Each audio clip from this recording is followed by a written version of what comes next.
इस वीडियो में हम बात करने वाले हैं मियोसिस सेल डिवीजन की। काफ़ी इम्पॉर्टेंट टाइप का सेल डिवीजन है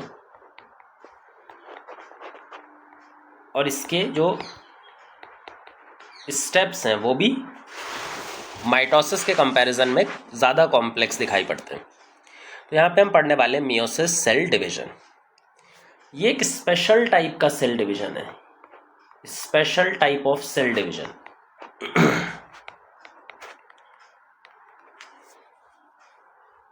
हमारी बॉडी में या किसी लिविंग ऑर्गेनिज्म की बॉडी में सारे सेल मियोसिस नहीं कर सकते। जैसे माइटोसिस थे, वो हमारी बॉडी के ज़्यादातर सेल कभी ना कभी माइटोसिस कर रहे होते हैं, लेकिन मियोसिस में ऐसा नहीं होता। मियोसिस कोई सा भी ऐसा नहीं है कि बॉडी का कोई सा भी सेल मियोसिस कर सकता है।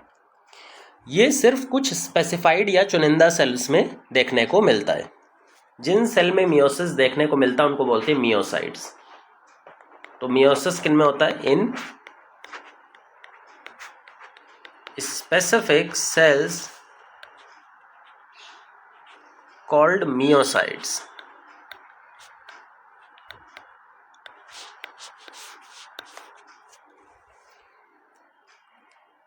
ये जो मियोसाइट्स हैं इनकी भी कुछ प्रॉपर्टी होनी चाहिए। जो भी मियोसाइट होगा उसको हमेशा डिप्लॉयड होना चाहिए, क्योंकि मियोसिस सिर्फ और सिर्फ डिप्लॉयड सेल में ही हो सकता है। हैप्लॉयड सेल में कभी भी मियोसिस नहीं हो सकता। मियोसिस जब होता है तो ये जो मियोसाइट है, जो डिप्लॉयड सेल है, इससे हमारे पास हैप्लॉयड सेल प्रोड्यूस होते हैं। डिप्लॉयड सेल से क्या प्रोड्यूस होते हैं? Haploid cell. मतलब क्रोमोसोम नंबर जो मियोसाइट में होता है वो आफ्टर मियोसिस हाफ हो जाता है। क्योंकि क्रोमोसोम नंबर यहाँ पर हाफ हो रहा है, रिड्यूस हो रहा है, इसी वजह से हम मियोसिस को रिडक्शन डिवीजन भी बुलाते हैं। जो मियोसिस है उसका एक और नाम होता है रिडक्शन डिवीजन।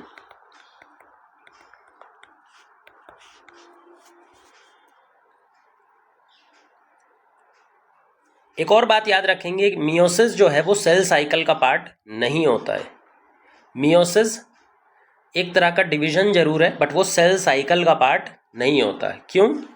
क्योंकि किसी भी सेल में मियोसिस खाली एक बार हो सकता है, वो दोबारा उस सेल के अंदर में नहीं हो सकता। जैसे मान लो ये मियोसिस है, डिप्लॉयड है, इसमें मियोसिस हुआ और ये हैप्लॉयड सेल बना दिया इसने। ये जो हैप्लॉयड सेल बने हैं ये दोबारा से मियोसिस नहीं कर सकते। मियोसिस सिर्फ और सिर्फ किसी भी सेल में एक ही बार हो सकता है। तो यहाँ भी ये भी चीज़ याद रखनी पड़ेगी। In a meiocyte meiosis can occur only once, दोबारा नहीं होगा। और होने के बाद सेल जो क्रोमोसोम नंबर है उसको रिड्यूस कर देता है। तो ये सब कुछ बेसिक चीज़ें हैं जो मियोसिस के बारे में थोड़ी सी ओवरव्यू देती है। अब मियोसिस ऑपरेट कैसे करता है, क्योंकि हमने सेल साइकिल में माइटोसिस में तो पूरा पढ़ ही रखा है कि इंटरफेज क्या होता है, डिवीजन फेज क्या होता है, डिवीजन फेज में कैरियोकाइनेसिस, साइटोकाइनेसिस क्या होता है, ये सारी चीज़ें तो हमने पहले ही से पढ़ रखी हैं। तो यहाँ पर हम एक डायरेक्ट ओवरव्यू बना लेते हैं, एक फ्लो चार्ट की फॉर्म में बना लेते हैं कि सेल मियोसिस में कैसे एंटर करता है। ठीक है, उससे हमें बहुत सारी चीज़ें क्लियर हो जाती हैं। तो यहाँ पर एक मियोसाइट है जो मियोसिस में एंटर करने वाला है। मियोसाइट डिप्लॉयड होता है 2N 2C, पूरी तरह से डिप्लॉयड। ये पहले एंटर करेगा प्रोफेज में। प्रोफेज जो है पहले उसमें जीवन फेज, जैसा हमने जीवन फेज इंटरफेज में भी देखा था। जीवन फेज के दौरान सेल अपना साइज बढ़ाएगा, साइज में इंक्रीज करता है। डीएनए में कोई चेंज नहीं आता। फिर आता है एस फेज। एस फेज के दौरान जो इसका जेनेटिक मटेरियल है, जो इसके पास में जेनेटिक मटेरियल है वो डबल हो जाएगा। तो अगर इसके पास में यहाँ पर डीएनए जो भी प्रेजेंट था वो रेप्लिकेट करके अपना अमाउंट बढ़ा लेगा, लेकिन जितना भी डीएनए नया बनेगा वो भी चिपका हुआ रहेगा, अलग अलग नहीं होगा। तो नंबर तो अभी डीएनए का सेम रहेगा, लेकिन उसका मास या फिर अमाउंट बढ़ जाता है, डबल हो जाता है। तो एस फेज के बाद में जो सेल बनेगा उसके जेनेटिक कंटेंट को हम 2N 4C से रिप्रेजेंट करते हैं। भाई क्रोमोसोम नंबर चेंज नहीं हुआ है, जो नया डीएनए बना हुआ है वो पुराने वाले से चिपका हुआ है, तो नंबर तो एक ही रहा अभी भी, बट उसमें मास बढ़ गया या फिर अमाउंट ऑफ डीएनए इंक्रीज हो गया, डबल हो गया, जैसा कि इंटरफेज में हुआ था, सेम वही करना है यहाँ पर। फिर G2 फेज आता है। G2 फेज में भी सेल अपना साइज बढ़ाता जाता है और बाकी जेनेटिक मटेरियल तो सेम ही रहता है। अल्टीमेटली G2 फेज में ये सेल कैसा हो जाता है, 2N4C। ठीक है, तो ये सिंपल इंटरफेज है जो बिल्कुल सेम है माइटोसिस जैसा, इसमें कोई डिफरेंस नहीं है। बस यहाँ पर हमें बताना था, एक बार ओवरव्यू आपको दे देना था ताकि समझ में आ जाए। तो ये इंटरफेज है, बिल्कुल सेम वैसा ही जैसा माइटोसिस में हुआ था। और इंटरफेज के अंदर जो सबसे इंपॉर्टेंट स्टेप है वो क्या है, डीएनए रेप्लिकेशन। यहाँ पर एस फेज के दौरान, यहाँ पर एस फेज के दौरान डीएनए रेप्लिकेट हुआ है और उससे जो डीएनए का अमाउंट है सेल में वो डबल हो चुका है। अब चलते हैं डिवीजन फेज में। जो डिफरेंस आता है वो डिवीजन फेज में आता है। मियोसिस के अंदर में दो डिवीजन फेज चलते हैं, मियोसिस 1 या M1 जिसको हम बोलते हैं, और दूसरा मियोसिस 2 जिसको हम M2 बोलते हैं। तो एक ही सेल के अंदर दो बार डिवीजन फेज चलेगा। पहला होता है मियोसिस 1। मियोसिस 1 खत्म होने के बाद में हमें दो सेल मिलेंगे, एक सेल ये और एक सेल ये और एक सेल ये। तो मियोसिस 1 खत्म होने के बाद हमें कितने सेल मिल रहे हैं, दो सेल मिल रहे हैं। इस कंडीशन को बुलाते हैं डायड ऑफ सेल, क्योंकि यहाँ दो सेल मिल रहे हैं तो इसको बोलते हैं डायड ऑफ सेल्स। जो दोनों सेल है ना यहाँ पे, उनका क्रोमोसोम नंबर यहाँ इस मियोसिस 1 के दौरान हाफ हो जाता है। मतलब यहाँ पर भी क्रोमोसोम नंबर n हो जाएगा और यहाँ पर भी क्रोमोसोम नंबर n हो जाएगा। यहाँ पर 2n था, यहाँ पर n और n हो गया, लेकिन डीएनए कंटेंट अभी 2C रहेगा। ये भी ध्यान रखने वाली बात है, ये दोनों चीज़ें याद रखनी है आपको कि मियोसिस 1 डिवीजन के बाद क्रोमोसोम नंबर जो हमारे सेल में प्रेजेंट था वो हाफ हो गया है, 2n से n हो गया है, पर जो डीएनए कंटेंट था वो अभी भी 2C है। 2C यानी डिप्लॉइड सेल जैसा भी मैच कर रहा है। क्योंकि इस वाले डिवीजन में क्रोमोसोम नंबर हाफ हो रहे हैं, इसीलिए हम मियोसिस 1 को हेट्रोटाइपिक डिवीजन भी बोलते हैं। इस डिवीजन को हम हेट्रोटिपिक डिवीजन भी बोलते हैं, मियोसिस 1 को। अच्छा, मियोसिस 1 के बाद में ये दोनों सेल जो बने हैं, डायड ऑफ सेल जो बने हैं, ये दोबारा से एक दूसरा डिवीजन फेज में एंटर करते हैं जिसका नाम है मियोसिस 2। तो ये फिर से डिवाइड करेंगे मियोसिस 2 में, और मियोसिस 2 में एंटर करने के बाद ये 4 सेल बनाएंगे। टोटल अब कितने सेल बनेंगे, 4 सेल, जिनको हम बोलेंगे टेट्राड ऑफ सेल्स। तो ये क्या कहलाते हैं, टेट्राड ऑफ सेल्स, क्योंकि हमें 4 सेल आफ्टर फाइनली मिले हैं।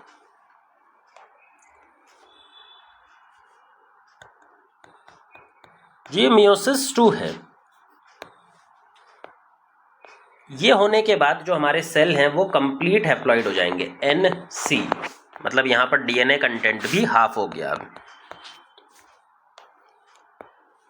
क्योंकि डीएनए कंटेंट हाफ हुआ है, क्रोमोसोम नंबर तो अभी भी सेम है। देखिए यहाँ पे N से शुरू हुआ था, N ही है, तो यहाँ पर क्रोमोसोम नंबर चेंज नहीं होता है, इसीलिए इसको बोलते हैं होमोटिपिक डिवीजन। जो मियोसिस 2 है इसी को हम होमोटाइपिक डिवीजन भी बोलते हैं, जबकि मियोसिस 1 को हमने हेट्रोटिपिक डिवीजन बोला था। और टोटल 4 सेल बन गए हमारे आफ्टर मियोसिस 1 और मियोसिस 2। 4 सेल क्यों बन रहे हैं, सिंपल सी बात है। अगर किसी भी सेल में 2 बार डिवीजन फेज चलाओगे, एक सेल डिवाइड होकर के मियोसिस 1 में 2 सेल बनेगा, और फिर से दोबारा डिवीजन फेज चलाओगे तो दोनों सेल डिवाइड करके 2 नए सेल बनाएंगे, तो टोटल हमारे पास में 4 सेल बन जाएंगे। वो सिंपल सी चीज़ है। मियोसिस 1 के अंदर में क्रोमोसोम का नंबर हाफ हो रहा है, और मियोसिस 2 के अंदर में जो डीएनए कंटेंट है वो भी हैप्लॉइड हो जा रहा है, और फाइनली हमें 4 के 4 जो नए सेल मिलने वाले हैं वो चारों कैसे रहेंगे, complete haploid cell.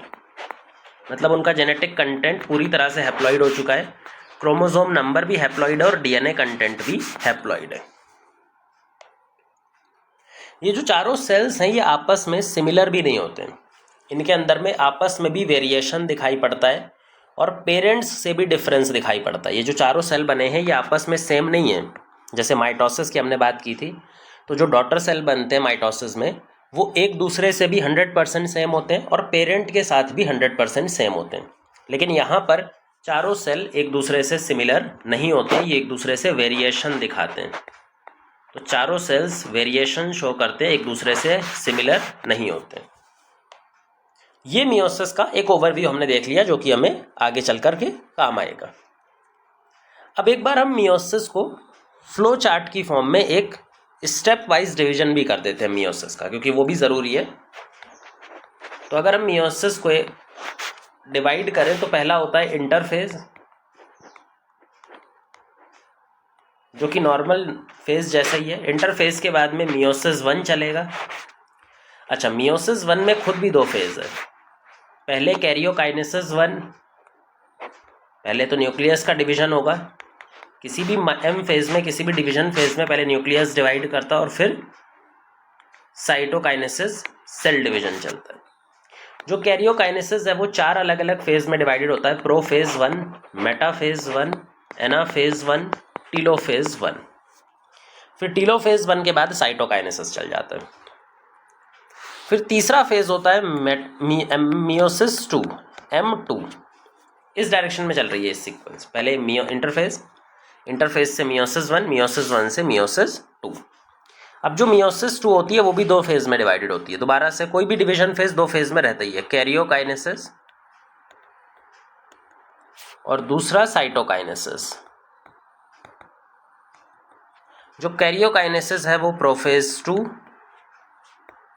Metaphase 2, anaphase 2 और टीलोफेज 2 में डिवाइडेड रहता है। फिर साइटोकाइनेसिस आ जाता है।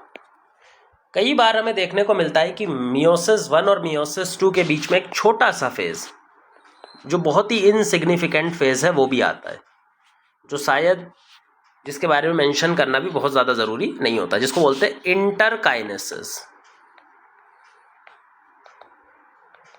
ये एक बहुत ही माइन्यूट या बहुत ही इनसिग्निफिकेंट फेज होता है मियोसिस 1 और मियोसिस 2 के बीच में। हम इसके भी बारे में बात करेंगे कि ये क्या होता है और इसके अंदर क्या ऑपरेट करता है, वो भी समझेंगे। कुछ ज़्यादा काम यहाँ पर नहीं होता। मेन जो प्रोसेस है या मेन जो स्टेजेस हैं वो इंटरफेज, M1 फेज और M2 फेज है। ये सारी एक एक करके हमें देखना है। अब ध्यान से समझो कि इंटरफेज तो बिल्कुल माइटोसिस जैसा है, तो उसको अलग से पढ़ने की ज़रूरत हमें यहाँ पर नहीं है। हम डायरेक्ट कहाँ से स्टार्ट करेंगे? मियोसिस 1 से स्टार्ट करेंगे। ठीक है, तो हम यहाँ पर मियोसिस 1 से स्टार्ट करने वाले हैं और मियोसिस 2 खत्म करेंगे। इंटरफेस बिल्कुल सेम है जैसा कि माइटोसिस में था, तो उसको मान के चलेंगे कि आपने पढ़ रखा होगा। मियोसिस 1 या M1 फेज। मियोसिस 1 बहुत ज़्यादा कॉम्प्लेक्स है एज कंपेयर टू माइटोसिस या और भी किसी डिवीजन के कंपैरिजन में अगर हम बात करें तो मियोसिस 1 एक तो बहुत लंबा होता है, इसका जो टाइम पीरियड होता है it is very long time taking, और बहुत कॉम्प्लेक्स इवेंट्स होते हैं। यहाँ पर जो स्टेप्स होंगे वो काफ़ी कॉम्प्लेक्स होंगे as compare to mitosis. Meiosis 1 में जो सबसे पहला फेज है प्रोफेज 1, तो मियोसिस 1 का भी जो सबसे पहला फेज है वो है प्रोफेज 1। पूरे मियोसिस का, जैसे हमने बताया, मियोसिस एक तो बहुत बड़ा फेज है, कॉम्प्लेक्स फेज है। अगर पूरे मियोसिस में सबसे बड़ा फेज, सबसे कॉम्प्लेक्स फेज देखें तो वो प्रोफेज 1 है। ये प्रोफेज 1 काफ़ी इलोंगेटेड टाइम के लिए होता है और इसमें काफ़ी चीज़ें चलती हैं जो मियोसिस को उसका कैरेक्टरिस्टिक नेचर प्रोवाइड करती हैं। जो प्रोफेज 1 है वो क्योंकि बहुत बड़ा फेज है तो उसको भी फर्दर 5 डिफरेंट फेजेस में या स्टेजेस में डिवाइड कर दिया गया है। प्रोफेज 1 बहुत बड़ा है, इसी वजह से हमने इसको 5 डिफरेंट फेजेस में डिवाइड कर दिया है बेस्ड ऑन क्रोमोसोमल बिहेवियर। इसको 5 फेजेस में किस बेसिस पे डिवाइड किया गया है? बेस्ड ऑन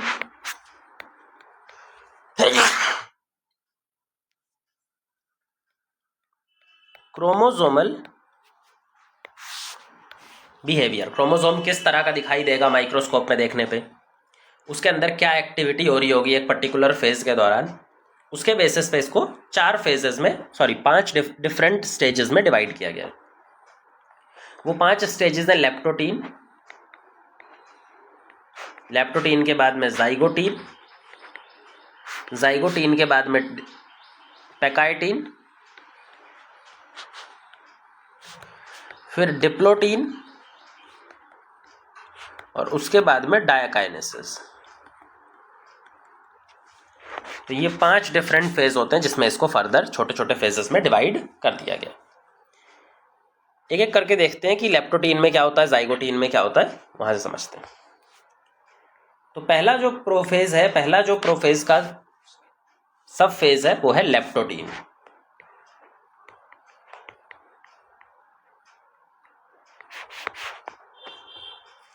देखिए, जब हमने प्रोफेज माइटोसिस का देखा था तो वहां पर क्या बताया था कि प्रोफेज के दौरान क्रोमोसोम कंडेंस होकर के क्या बनाता है, मतलब क्रोमैटिन मटेरियल जो धागे की फॉर्म में उलझा हुआ है डीएनए के अंदर में, वो धीरे धीरे कंडेंस होता है और कंडेंस होकर के प्रॉपर क्रोमोसोम का फॉर्मेशन करता है। तो सेम काम प्रोफेज में भी होगा। प्रोफेज 1 में लेप्टोटीन से पहले जो हमारा डीएनए था वो किस फॉर्म में था, न्यूक्लियस के अंदर में इस तरह से उलझा हुआ था। लेकिन जैसे जैसे प्रोफेज 1 चलेगा तो क्रोमैटिन मटेरियल कंडेंस होता रहेगा और कंडेंस होकर के धीरे धीरे क्रोमोसोम की तरफ बनता जाएगा और फाइनली डाइकाइनेसिस में जाकर के ये प्रॉपर क्रोमोसोम बना देगा।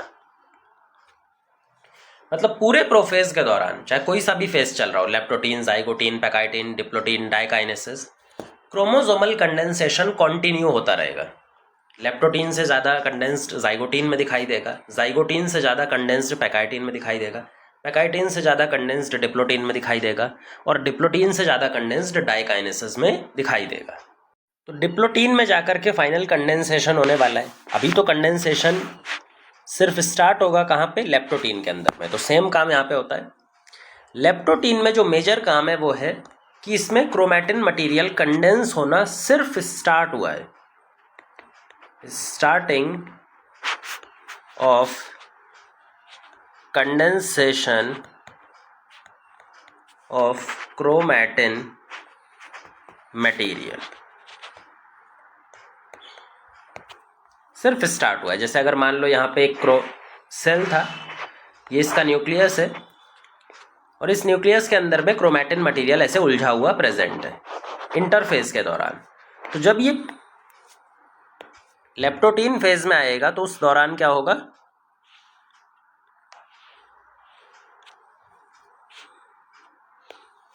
इसका जो क्रोमैटिन मटेरियल वो धीरे धीरे कंडेंस होना स्टार्ट होगा। जब वो धीरे धीरे कंडेंस होगा तो पतले पतले धागे की फॉर्म में दिखाई देगा। अभी हमें पूरा क्रोमोसोम तो दिखाई भी नहीं देगा, हमें तो कुछ भी नहीं दिखाई देगा, ऐसे पतले पतले बस धागे दिखाई देंगे, सिंपल। ये ऐसे लंबे लंबे और पतले पतले बिल्कुल धागे टाइप दिखाई देंगे।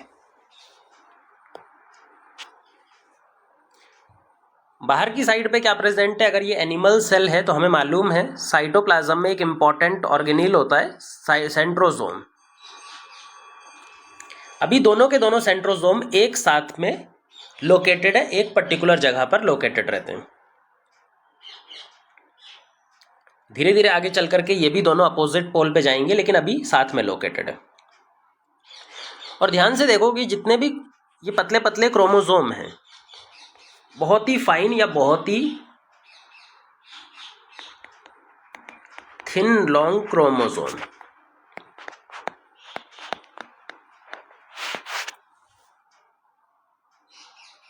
की फॉर्म में यहाँ पे अभी प्रेजेंट रहेंगे।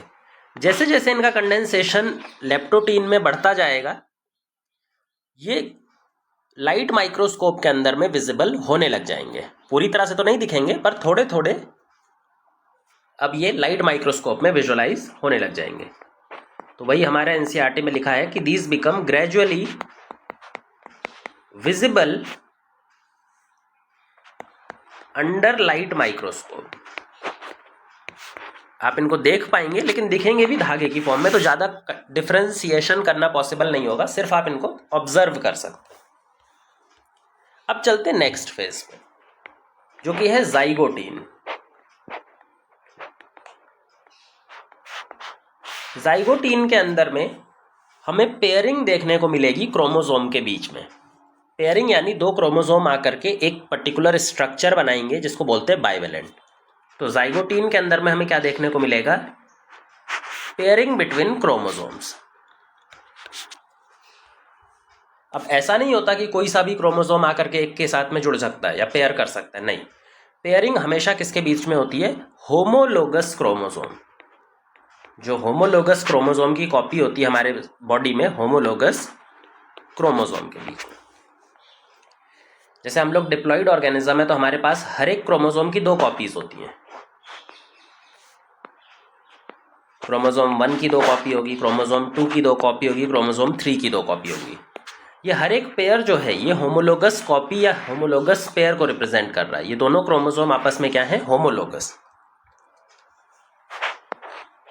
जब साइनेप्सिस के अंदर में पेयरिंग होती है तो वो इन्हीं क्रोमोसोम के बीच में पेयरिंग होती है। मतलब 1 का दूसरे 1 के साथ में पेयरिंग होगा, 2 का दूसरे 2 के साथ में, इस तरह से पेयरिंग होने वाली है।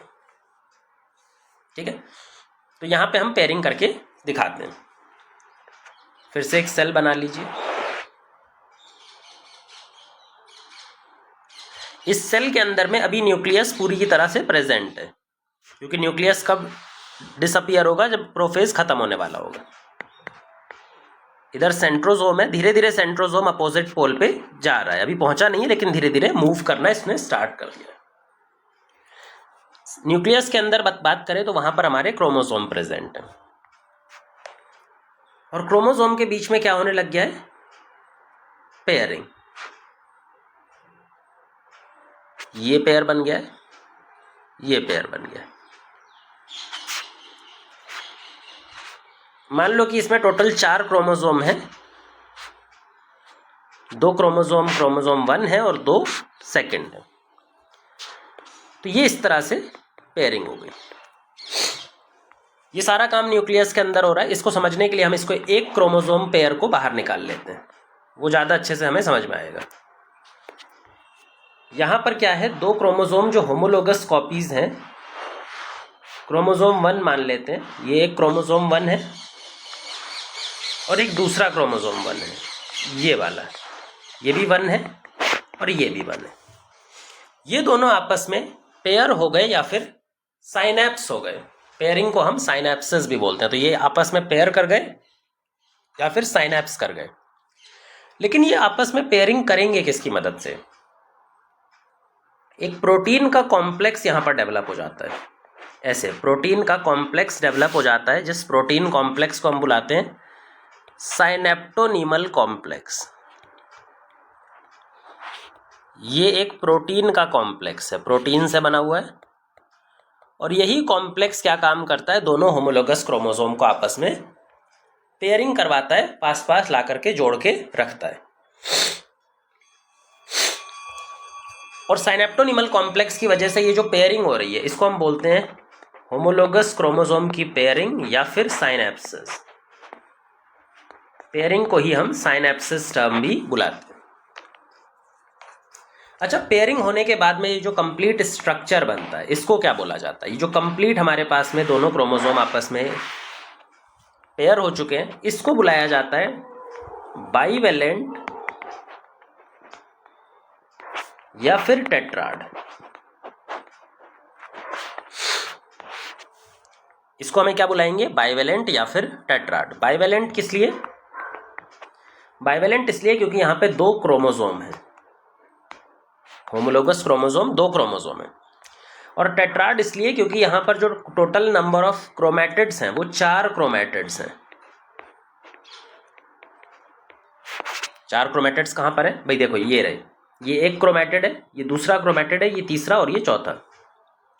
अब ये क्रोमैटिड हमें अलग अलग नहीं दिखाई देंगे यहाँ पर। क्यों? क्योंकि क्रोमोसोम अभी पूरी तरह से कंडेंस नहीं हुआ है। जैसा हमने स्टार्टिंग में ही बताया था कि पूरे प्रोफेज के दौरान क्रोमोसोम धीरे धीरे कंडेंस होता हुआ चला जा रहा है। तो हर एक फेज में क्रोमोसोम कुछ कंडेंस होता है, लेकिन पूरा कंडेंस कहाँ होगा? डाइकाइनेसिस में। तो अभी क्रोमोसोम कंडेंसेशन लेप्टोटीन के कंपैरिजन में ज़्यादा है, पर अभी भी दोनों के दोनों जो क्रोमैटिड्स होते हैं हमारे, वो अलग नहीं हुए हैं, वो अलग होंगे अगले फेज में। तो यहाँ पे इसको बाइवेलेंट भी बोल सकते हो, टेट्राड भी बोल सकते हो। लेकिन यहाँ पर इस फेज में जाइगोटीन के दौरान आपको टेट्राड अच्छे से विजिबल नहीं होगा। ये बनेगा तो जाइगोटीन में, लेकिन ये दिखाई देगा अगले फेज में। ऐसा इसलिए हो रहा है क्योंकि क्रोमोसोम का कंडेंसेशन जाइगोटीन में उतना ज़्यादा अच्छे से नहीं हो पाता, जिससे हमें वो दोनों क्रोमैटिड्स सेपरेट दिखाई पड़े। ठीक है, तो ये हो गया हमारा जाइगोटीन। जाइगोटीन में पेयरिंग होती है, क्या बनता है, बाइवेलेंट या फिर टेट्राड बनते हैं। टेट्राड किसकी मदद से बनते हैं, साइनेप्टोनिमल कॉम्प्लेक्स। ये साइनेप्टोनिमल कॉम्प्लेक्स प्रोटीन का कॉम्प्लेक्स है, इसको देखने के लिए इलेक्ट्रॉन माइक्रोस्कोप लगेगा। अगर इसको आपको ऑब्जर्व करना है तो आप इलेक्ट्रॉन माइक्रोस्कोप से इसको देख सकते हैं, क्योंकि सिंपल प्रोटीन है, बहुत पतला सा फाइबर लाइक जुड़े रहते हैं, इलेक्ट्रॉन माइक्रोस्कोप से ही दिखेगा। किसी भी सेल में टोटल नंबर ऑफ बाइवेलेंट कितने बनेंगे। अब अगर हम ये निकालने जाए कि हमारे सेल में टोटल नंबर ऑफ बाइवेलेंट्स बनेंगे कितने, तो ये ध्यान रखना कि बाइवेलेंट बनते हैं दो होमोलोगस क्रोमोसोम पेयर को ज्वाइन करने पे या फिर फिजिकली अटैच करने पे। तो हमारी बॉडी में जितने homologous pair of chromosome present हैं उतने ही बाइवेलेंट्स बनेंगे। अगर हम ह्यूमंस की बात करें तो हमारे पास में 23 pair of homologous chromosome present होते हैं। तो हमारे पास 23 पेयर हैं, तो 23 बाइवेलेंट्स बनेंगे। ह्यूमंस में कितने बाइवेलेंट्स बनेंगे, 23।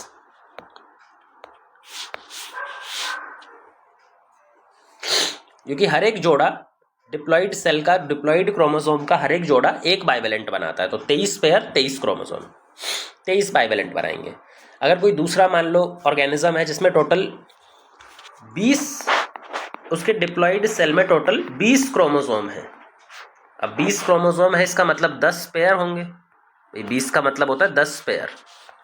तो टोटल बाइवेलेंट भी कितने बनेंगे, 10 बाइवेलेंट यहाँ पर बनेंगे।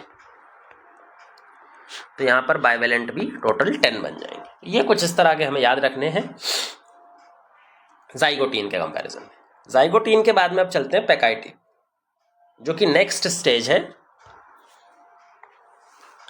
ज़्यादा इंपॉर्टेंट है, ज़्यादा बड़ा है एज कम्पेयर टू लेप्टोटीन और जाइगोटीन। लेप्टोटीन जाइगोटीन में बहुत ज़्यादा कुछ काम नहीं हुआ था। लेप्टोटीन में सिर्फ क्रोमोसोम कंडेंस हुआ था थोड़ा बहुत, जाइगोटीन में पेयरिंग हो गई थी, उसके अलावा कुछ नहीं हुआ था। पैकाइटिन में एक्चुअल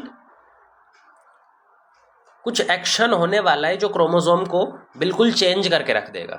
तो पैकाइटिन बहुत ज़्यादा इंपॉर्टेंट है। इंपॉर्टेंट होने के साथ में इसका जो टाइम पीरियड होता है वो भी लेप्टोटीन और जाइगोटीन के कंपैरिजन में बड़ा होता है। तो जो थर्ड फेज है वो है हमारा पैकाइटिन। पैकाइटिन लॉन्गर होता है एज कंपेयर टू लेप्टोटीन भी और जाइगोटीन भी।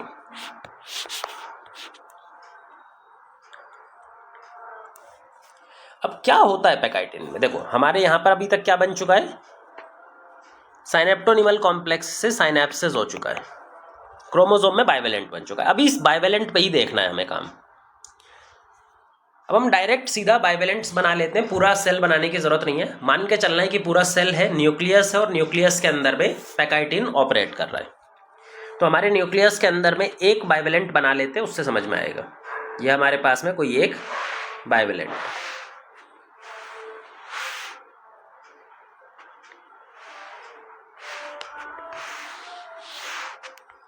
ये एक क्रोमोसोम है बाइवेलेंट का और ये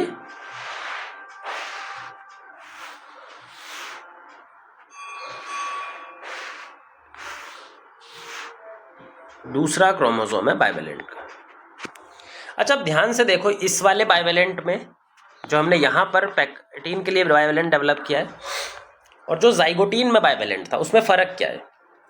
यहाँ पर जो क्रोमेटिड्स थे क्रोमोसोम के वो अलग अलग नहीं हुए थे अभी तक, क्योंकि कंडेंसेशन बहुत अच्छा नहीं था। अब यहाँ पे दोनों क्रोमेटिड्स, ये क्रोमेटिड अलग हो गया, ये क्रोमेटिड अलग हो गया, ये वाला क्रोमेटिड अलग हो गया और ये वाला क्रोमेटिड अलग हो गया। तो टोटल क्रोमेटिड सब कितने दिखाई दे रहे हैं आपको एक बाइवेलेंट में, 4, 1 2 3 4। तो यहाँ पर जो टेट्राड बना था, जो हम बोल रहे थे कि 4 क्रोमेटिड्स के होने की वजह से इसको टेट्राड बोला जा रहा है, तो पैकाइटिन में पहली बार आपको टेट्राड विजिबल होगा। टेट्राड या फिर 4 क्रोमेटिड्स पर बाइवेलेंट विजिबल। ये क्वेश्चन कई बार आता है कि हमें जो टेट्राड स्टेज होती है वो कौन से फेज में विजिबल होती है या फिर दिखाई देती है तो उसको बोलते हैं पैकाइटिन। लेकिन जो टेट्राड है वो बना कौन से फेज में था? जाइगोटीन में। बना तो जाइगोटीन में था लेकिन विजिबल या अच्छे से दिखाई पड़ता है पैकाइटिन के अंदर। अब पैकाइटिन में और एक इंपॉर्टेंट काम होता है कि जो बाइवेलेंट क्रोमोसोम्स हैं या फिर जो साइनेप्स्ड क्रोमोसोम पेयर है, ये दोनों जो पेयर है, इनके बीच में जगह जगह कुछ प्रोटीन कॉम्प्लेक्स डेवलप होने लगते हैं। इनके बीच में जगह जगह पर कुछ प्रोटीन के कॉम्प्लेक्स या फिर एंजाइम के कॉम्प्लेक्स डेवलप करने लगते हैं, जिन कॉम्प्लेक्स को हम बुलाते हैं रिकॉम्बिनेशन नोड्यूल्स। ये क्या कहलाते हैं? Recombination nodules. ये दोनों जो साइनेप्स्ड क्रोमोसोम या फिर पेयर्ड क्रोमोसोम है, इनके बीच में कहीं कहीं पर डेवलप हो जाते हैं। इन रिकॉम्बिनेशन नोड्यूल के अंदर में प्रेजेंट होता है एक एंजाइम कॉम्प्लेक्स जिसका नाम है recombinase enzyme complex. Recombinase enzyme complex. ये रिकॉम्बिनेज एंजाइम कॉम्प्लेक्स का काम क्या है? इसके अंदर में कुछ ऐसे एंजाइम है जो डीएनए को कट कर सकते हैं। यहाँ से कट कर दो, यहाँ से कट कर दो, यहाँ से कट कर दो, यहाँ से कट कर दो। कट करने के बाद में डीएनए जो पोर्शन है उसको एक्सचेंज कर दो। इसको इधर ले आओ, इसको इधर ले जाओ, इस वाले को इधर ले आओ, इस वाले को इधर ले आओ, और फिर वापस से डीएनए को जोड़ दो। तो रिकॉम्बिनेशन नोड्यूल में रिकॉम्बिनेज एंजाइम है जो 3 काम करता है। डीएनए को कट करता है या क्रोमोसोम को कट करता है, उनके मटेरियल्स को एक्सचेंज कर देता है, क्रोमोसोमल सेगमेंट को एक दूसरे के साथ एक्सचेंज कर देता है, और एक्सचेंज करने के बाद में वापस से उनको लाइगेट कर देता है या फिर ज्वाइन कर देता है। कट किया, एक्सचेंज किया, ज्वाइन कर दिया। अच्छा, ये पूरा काम करने की वजह से जो रिकॉम्बिनेशन नोड्यूल में एंजाइम है वो कट कर रहा है, रीअरेंज कर रहा है, ज्वाइन कर रहा है, इस पूरे को बुलाते हैं क्रॉसिंग ओवर। इस पूरे स्टेप को ही हम क्या बोलते हैं? Crossing over. हम 2 क्रोमोसोम्स के बीच में, उनके क्रोमेटिड्स के बीच में क्रॉसिंग ओवर करवा रहे हैं। किन क्रोमेटिड्स के बीच में क्रॉसिंग ओवर चल सकती है, ये भी ध्यान रखने वाली बात है भाई। क्रॉसिंग ओवर किसी के बीच में भी नहीं चलेगी। क्रॉसिंग ओवर हमेशा होमोलोगस क्रोमोसोम के बीच में चलती है। जो 2 होमोलोगस क्रोमोसोम है उनके बीच में, जैसे मान लो यहाँ पर एक होमोलोगस क्रोमोसोम ये है और एक इसका पेयर है ये। अब होमोलोगस क्रोमोसोम में भी ध्यान से देखो तो 4 क्रोमेटिड्स होते हैं। ये दोनों आपस में सिस्टर क्रोमेटिड्स हैं, ये दोनों आपस में सिस्टर क्रोमेटिड्स हैं, जबकि ये नॉन सिस्टर क्रोमेटिड्स हैं। ये दोनों क्या हैं? ये सारे जो पेयर्स हैं ये नॉन सिस्टर क्रोमेटिड्स हैं, और ये दोनों सिस्टर क्रोमेटिड्स हैं। ये दोनों सिस्टर क्रोमेटिड्स हैं। तो ध्यान रखना, क्रॉसिंग ओवर हमेशा और हमेशा होमोलोगस क्रोमोसोम के नॉन सिस्टर क्रोमेटिड्स के बीच में होता है। या तो इसके बीच में होगा, या इसके बीच में होगा, या इसके बीच में हो सकता है, या इसके बीच में हो सकता है। मतलब किसी भी कॉम्बिनेशन में, लेकिन हमेशा किनके बीच में होगा? Non sister chromatids.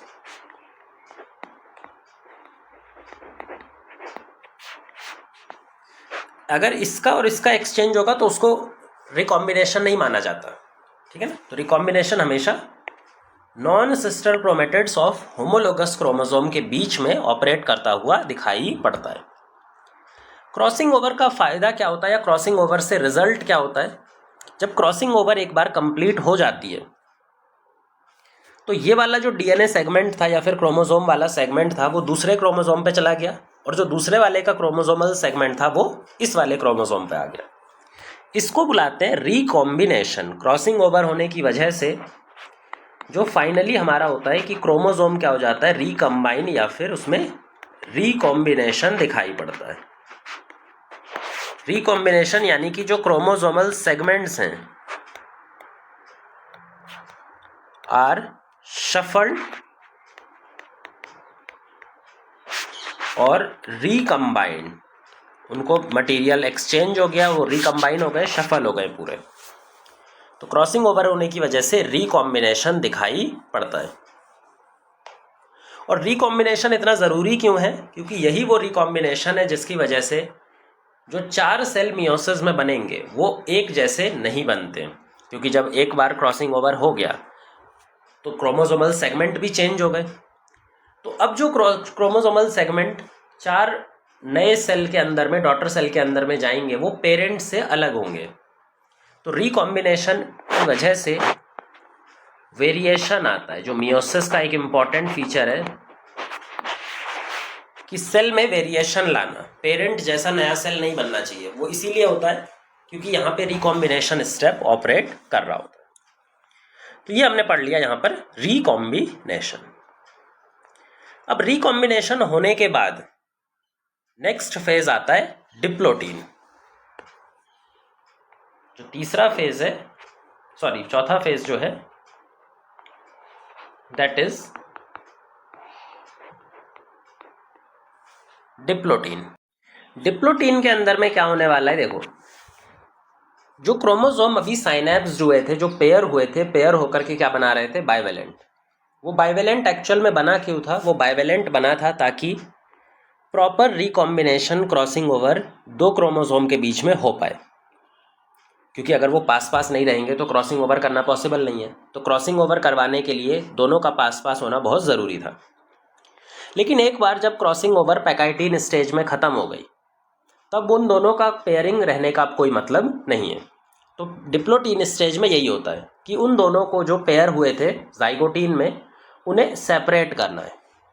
ठीक है, तो यही हमारा डिप्लोटीन में दिखाई पड़ता है। डिप्लोटीन के अंदर में जो पेयर्ड क्रोमोसोम है या साइनैप्स जो बाइवेलेंट बना हुआ था, वो बाइवेलेंट आपस में जुड़ा किसकी मदद से था? वो जुड़ा हुआ था साइनेप्टोनिमल कॉम्प्लेक्स की मदद से। ये देखो, ये जो साइनेप्टोनिमल कॉम्प्लेक्स था, इसने 2 क्रोमोसोम को पकड़ के रखा था। तो डिप्लोटीन में अगर हमें दोनों क्रोमोसोम को अलग अलग करना है तो पहले साइनेप्टोनिमल कॉम्प्लेक्स को खत्म करना पड़ेगा। तो डिप्लोटीन में साइनेप्टोनिमल कॉम्प्लेक्स धीरे धीरे डिसॉल्व होने लगता है।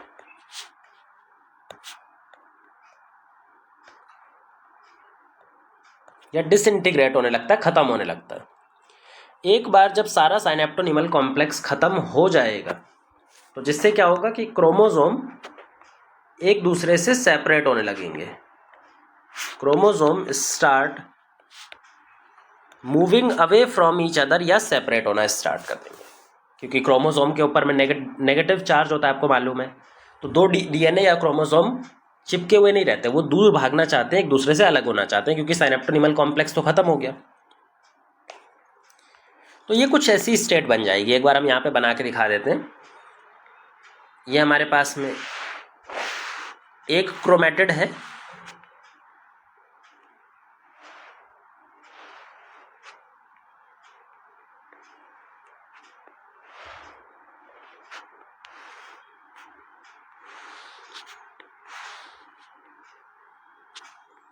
ये दूसरा क्रोमेटिड है इस वाले क्रोमोसोम का। ऐसे ही दूसरा क्रोमोसोम भी होगा जो बाइवेलेंट फॉर्म में बना है।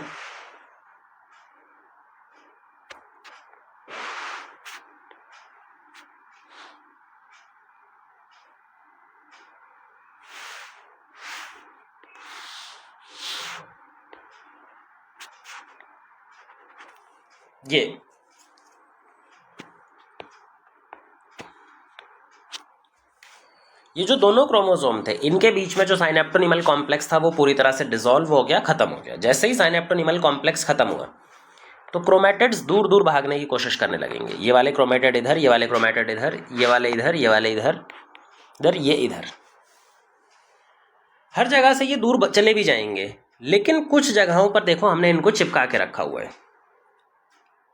ये यहाँ पे हमने इनको अटैच करके रखा है, यहाँ पे इनको अटैच करके रखा है। क्यों इनको अटैच करके रखा है इन जगह पे और बाकी जगह पर तो हमने सेपरेट कर दिया अभी? क्योंकि वो जगह है या ये वो साइट है जहाँ पर क्रॉसिंग ओवर हुआ था। एक बार जब क्रॉसिंग ओवर हो जाता है तो उन जगहों पर हमारा जो डीएनए पोर्शन होता है वो अभी भी अटैच फॉर्म में मिलता है, चिपक जाता है। तो जहाँ जहाँ क्रॉसिंग ओवर हुआ था वहाँ पे अभी दोनों क्रोमेटिड्स चिपके हुए रहेंगे। साइट ऑफ क्रॉसिंग ओवर, लेकिन बाकी जगह से डीएनए हट जाएगा।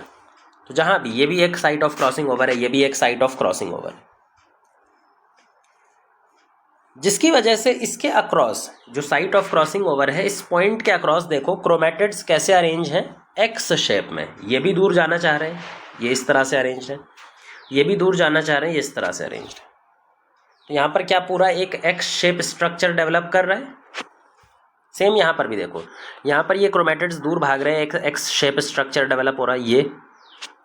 ये जो एक्स शेप स्ट्रक्चर है, इस पूरे एक्स शेप स्ट्रक्चर को बोलते हैं काइज़माटा। इस पूरे एक्स शेप स्ट्रक्चर को हम क्या बोल देते हैं, काइज़माटा। और काइज़माटा कहाँ पे डेवलप करेगा, हर उस जगह पे डेवलप करेगा जहाँ पे क्रॉसिंग ओवर हुआ था। जब क्रॉसिंग ओवर हुआ था तो वो चिपक गए, जब वो साइनेप्टोनिमल कॉम्प्लेक्स खत्म हुआ तो दूर भागना चाह रहे हैं, हर जगह से तो अलग हो जाएंगे, लेकिन उस साइट ऑफ क्रॉसिंग ओवर से अलग हो नहीं सकते, तो एक एक्स शेप स्ट्रक्चर डेवलप हो जाएगा जिसको बोलते हैं काइज़माटा। तो काइज़माटा फॉर्मेशन हमारा डिप्लोटीन में दिखाई देता है, साइनेप्टोनिमल कॉम्प्लेक्स डिसॉल्व होता है डिप्लोटीन में।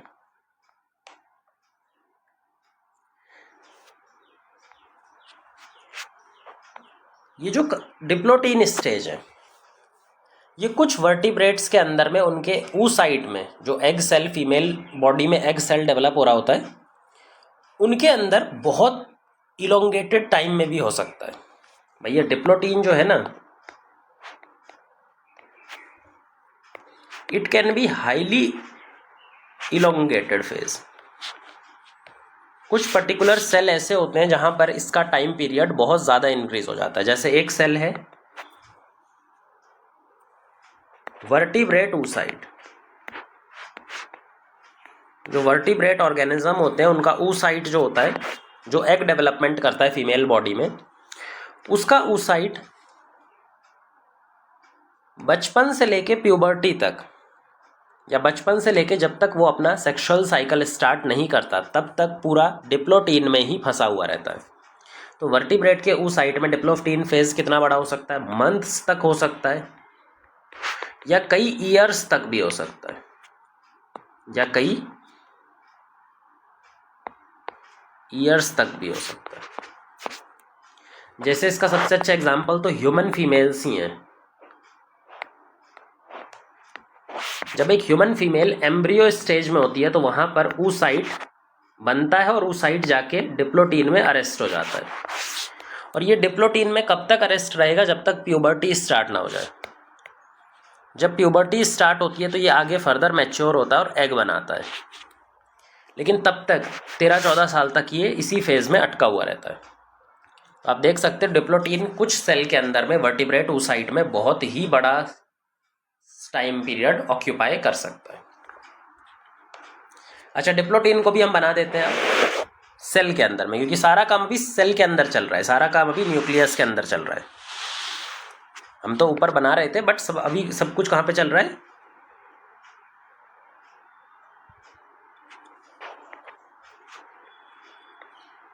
सेल के अंदर, न्यूक्लियस के अंदर। तो जैसे हमने 2 क्रोमोसोम से स्टार्ट किया था, ये यहाँ पे एक क्रोमोसोम का पेयर है, अभी भी जुड़ा हुआ है और इस फॉर्म में दिखाई दे रहा है। इसी तरह से दूसरा एक क्रोमोसोम होगा,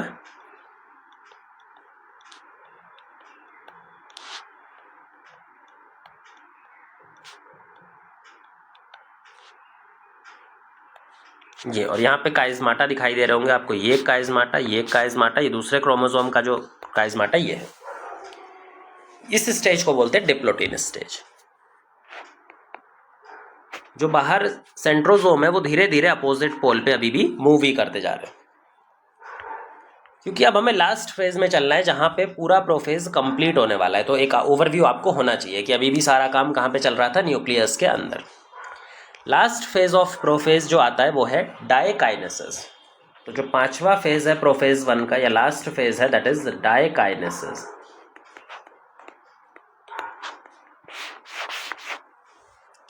डाइकाइनेसिस के दौरान हर वो काम होता है जो प्रोफेज ऑफ मेटाफेज में हुआ, माइटोसिस में हुआ था। माइटोसिस के प्रोफेज में क्या हुआ था? क्रोमोसोम पूरी तरह से कंडेंस हो गया था। क्रोमोसोम पूरी तरह से कंडेंस हो गया था। न्यूक्लियस की मेम्ब्रेन जो थी वो टूट गई थी, क्रोमोसोम बाहर आ गए थे।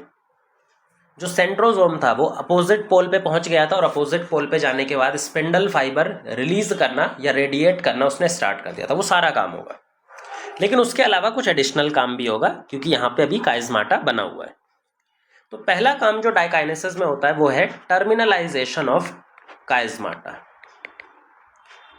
काइज़माटा जो होते हैं वो खत्म हो जाते हैं, उनका टर्मिनलाइजेशन हो जाता है। जैसे ही काइज़माटा टर्मिनलाइज होगा, खत्म होगा, तो जो क्रोमोसोम है वो सेपरेट हो जाएंगे। जो दोनों क्रोमोसोम जुड़े हुए थे अभी तक काइज़माटा में, वो भी सेपरेट हो जाएंगे, ये अलग अलग हो जाएंगे। इससे हमें क्रोमोसोम कैसे दिखाई पड़ेंगे? अगर हम यहाँ पर अपना सेल बना लें तो 4 क्रोमोसोम हमने स्टार्ट किए तो चारों के चारों क्रोमोसोम अब अलग अलग दिखाई पड़ेंगे। एक क्रोमोसोम ये है, दूसरा क्रोमोसोम ये है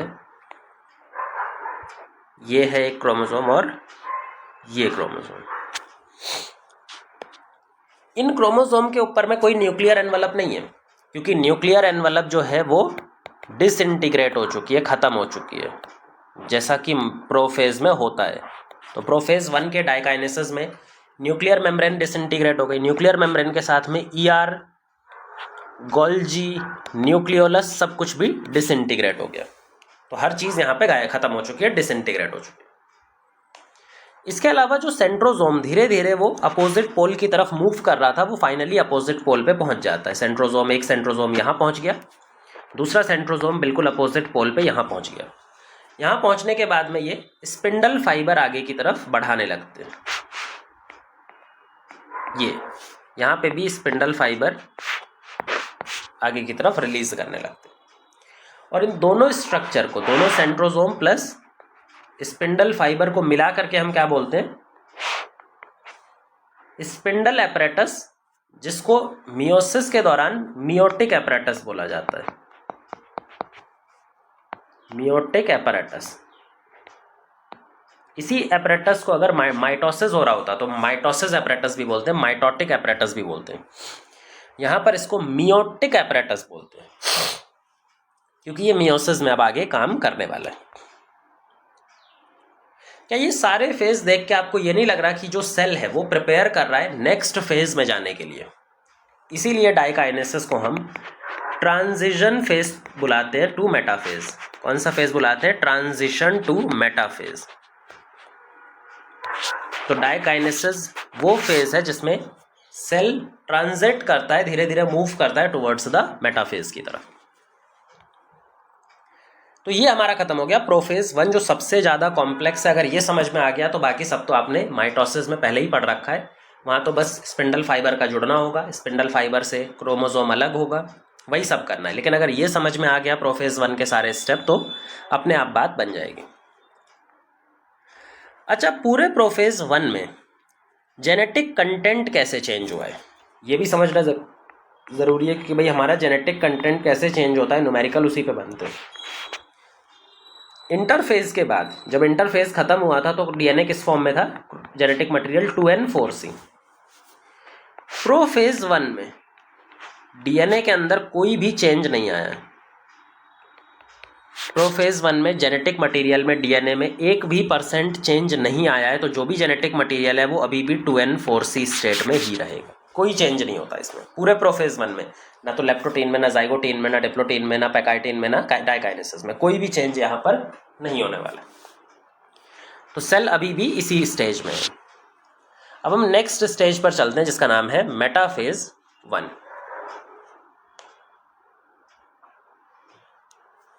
नेक्स्ट स्टेज है जिसका नाम है मेटाफेज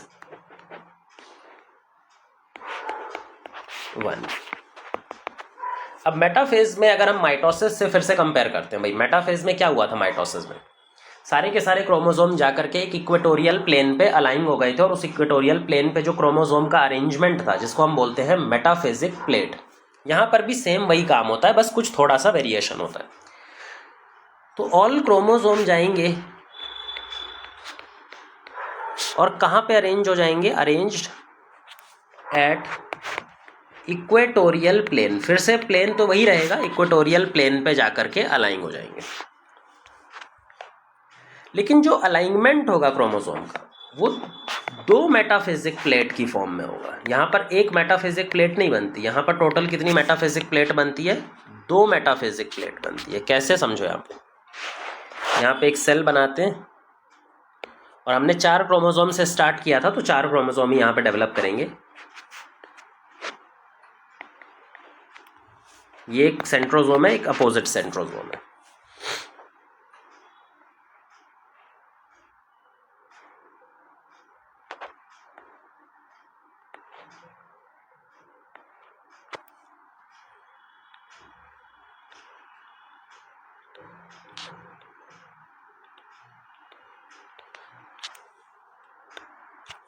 जी, तो सारे के सारे क्रोमोसोम आकर के कहाँ पर जुड़ चुके हैं, सारे के सारे क्रोमोसोम आकर के एक इक्वेटोरियल प्लेन पे, इस वाले प्लेन पे आकर अलाइन हो गए। लेकिन जो क्रोमोसोम का अलाइनमेंट है वो एक मेटाफिजिक प्लेट पे नहीं हुआ है, दो मेटाफिजिक प्लेट पे हुआ है। देखो, एक मेटाफिजिक प्लेट ये रही और एक मेटाफिजिक प्लेट ये रही। टोटल यहाँ पर दो मेटाफिजिक प्लेट है। और क्रोमोसोम किस फॉर्म में अलाइन हुए हैं, एज अ बाइवेलेंट। जो होमोलोगस क्रोमोसोम है, क्रोमोसोम 1, क्रोमोसोम 2, क्रोमोसोम 2, क्रोमोसोम 2, दोनों homologous chromosome as a pair align हुए हैं। एक पेयर यहां पर अलाइन हुआ है, एक पेयर यहां पर अलाइन हुआ है। तो एज अ बाइवेलेंट की फॉर्म में यहां पे क्रोमोसोम अलाइन हुए हैं। और टोटल मेटाफिजिक प्लेट कितनी बुलाएंगे, दो। एक ये मेटाफिजिक प्लेट है जिसमें हमारे ये दोनों क्रोमोसोम आ रहे हैं, और एक ये मेटाफिजिक प्लेट है जिसमें हमारे ये दोनों क्रोमोसोम आ रहे हैं। तो टोटल मेटाफिजिक प्लेट यहाँ पर 2 मेटाफिजिक प्लेट बनती है, जिसमें chromosome as a pair arranged है, एज अ जो साइनेप्स्ड पेयरिंग होती है उसकी फॉर्म में क्रोमोसोम यहाँ पर अलाइंड है। अब इनसे जुड़े ये बीच में आकर के अपनी मर्जी से तो अरेंज हुए नहीं है भाई, इनको अरेंज करना पड़ता है। कौन करता है, स्पिंडल फाइबर। तो इस पोल से स्पिंडल फाइबर आके इस वाले क्रोमोसोम पे जुड़ा हुआ है, इस पोल से स्पिंडल फाइबर आके इस वाले क्रोमोसोम पे जुड़ा हुआ है, इस पोल से स्पिंडल फाइबर आके इस वाले क्रोमोसोम पे जुड़ा हुआ है, इस वाले क्रोमोसोम स्पिंडल फाइबर इस वाले क्रोमोसोम से जुड़ा हुआ है। कुछ ऐसे स्पिंडल फाइबर भी जो होते हैं जो पोलर होते हैं, जो एक पोल से दूसरे पोल में डायरेक्ट मूव कर रहे होते हैं। अब अगर यहाँ पर क्रोमोसोम की बात करें तो एक क्रोमोसोम, जो हमारा एक क्रोमोसोम है, वो कितने स्पिंडल फाइबर से जुड़ा हुआ है, पोलर स्पिंडल फाइबर से, जो एक पोल से आ रहे हैं। यहां पर देखो, एक क्रोमोसोम ये है, इसके ऊपर इस वाले पोल से एक ही स्पिंडल फाइबर जुड़ा हुआ है। दूसरे पोल से तो इस पे कोई स्पिंडल फाइबर जुड़ा हुआ नहीं है, क्योंकि दूसरे पोल से तो यहाँ पे इस वाले से जुड़ा हुआ है। तो हर एक क्रोमोसोम के ऊपर में एक पोल से, या अगर पोलर स्पिंडल फाइबर की बात करें तो सिर्फ एक ही पोलर स्पिंडल फाइबर जुड़ा होता है किसी भी एक पोल से। या तो इस पोल से एक स्पिंडल फाइबर जुड़ा होगा या इस पोल से एक स्पिंडल फाइबर जुड़ा होगा, दोनों से नहीं जुड़ता। जैसा माइटोसिस में हमने पढ़ा होगा, तो जब आप माइटोसिस पढ़ रहे थे मेटाफेज में, तो वहां आपने देखा होगा कि एक क्रोमोसोम से इस पोल से भी स्पिंडल फाइबर जुड़ा होता है और इस पोल से भी स्पिंडल फाइबर जुड़ा होता है। यहां पर ऐसा नहीं होगा।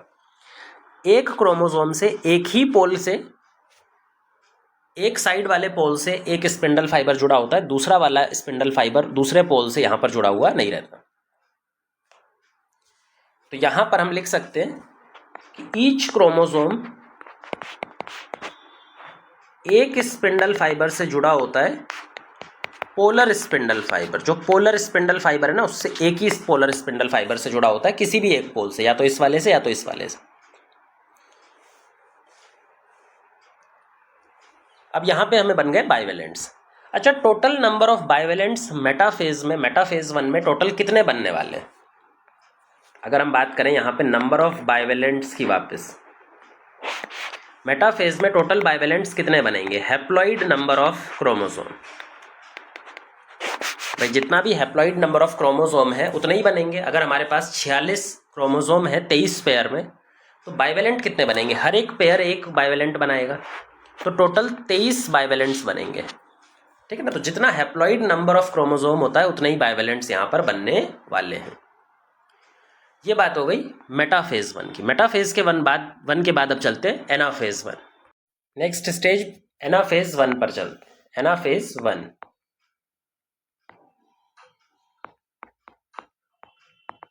देखो एनाफेज 1 में क्या होगा कि स्पिंडल फाइबर्स, जो दोनों पोल के स्पिंडल फाइबर है वो धीरे धीरे छोटे होने स्टार्ट कर जाते हैं। एनाफेज में यही होता है, इधर से भी स्पिंडल फाइबर छोटा होना स्टार्ट हो जाएगा, जो स्पिंडल फाइबर इधर से जुड़ा हुआ है, और इधर से भी जो स्पिंडल फाइबर जुड़ा हुआ है वो छोटा होना स्टार्ट हो जाएगा। जब स्पिंडल फाइबर छोटे होने स्टार्ट होंगे तो जो क्रोमोसोम उस पर्टिकुलर स्पिंडल फाइबर से जुड़ा होगा वो उस तरफ चला जाएगा, क्योंकि यहां पर एक क्रोमोसोम तो एक ही स्पिंडल फाइबर से जुड़ा हुआ है अगर एक पोल से बात करें तो,